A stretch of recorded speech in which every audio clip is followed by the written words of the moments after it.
80-র দশকে ছোট পর্দার জনপ্রিয় হিন্দি ধারাবাহিক হয়ে উঠেছিল রামায়ণ। রামায়ণকে এবার বড় পর্দায় ফুটিয়ে তুলছে পলিপাড়ার ছবির নির্মাতা নিতেশ তিওয়ারি। রণবীর কাপুর, সানি দেওয়াল থেকে শুরু করে ছবিতে অভিনয় করতে দেখা যেতে পারে যশ এবং সাই পল্লবীর মতো খ্যাতনামী দক্ষিণী তারকাদের। এই ছবিতে অভিনয় করে পারিশ্রমিকের দিক থেকে কোন তারকায় এগিয়ে রয়েছে? নিতেশের পরিচালনায় 3টি পর্বে রামায়ণ ছবিটি মুক্তি পাওয়ার কথা। এই ছবির প্রথম পর্বটি 2025 সালে মুক্তি পেতে পারে। রামায়ণ ছবিতে রামের চরিত্রে অভিনয় করতে দেখা যাবে রণবীর কাপুরকে। বলিপাড়ার সূত্রের খবর, ছবির একটি পর্বের অভিনয়ের জন্য 75 কোটি টাকা আয় করবেন রণবীর। প্রতি পর্বের 75 কোটি করে উপার্জন করবেন রামায়ণ ছবি থেকে। রণবীরের মোট আয় 225 কোটি টাকায় গিয়ে দাঁড়ায়। রামায়ণ ছবিতে সীতার চরিত্রে অভিনয় করবেন দক্ষিণী অভিনেত্রী সাই পল্লবী। শোনা যাচ্ছে সাই পল্লবীর চেয়ে 2400% বেশি পারিশ্রমিক নিচ্ছেন রণবীর। বলিপাড়ার সূত্রের খবর, সাধারণত একটি ছবিতে অভিনয় করতে 2.5 কোটি থেকে 3 কোটি টাকা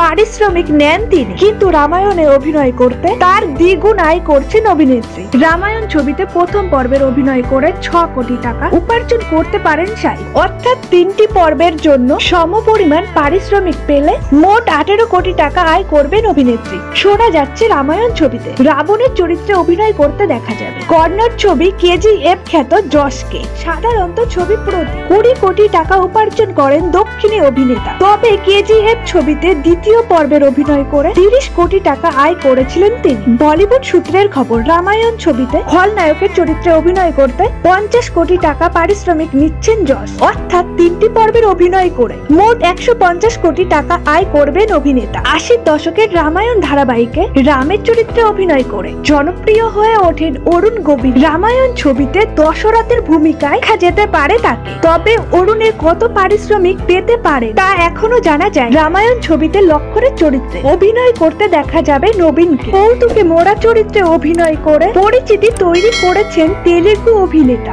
রবিন। কত আয় করতে পারেন তা জানা যায়নি। রামায়ণ ছবিতে অভিনয় করতে দেখা যেতে পারে সানি দেওয়ালকে। বড় পর্দায় হনুমানের চরিত্র ফুটিয়ে তুলবেন তিনি। ছবির প্রস্তুতি শুরু হয়ে গেছে, কিন্তু ধর্মেন্দ্রের পুত্রের পারিশ্রমিকের পরিমাণ এখনো আড়ালেই রয়েছে। বলিপাড়া সূত্রের খবর, 11 কোটি টাকা খরচ করে রামায়ণ ছবিতে সেট তৈরি করেছেন নিতেশ। ছবির প্রস্তুতি শুরু হয়ে গেছে।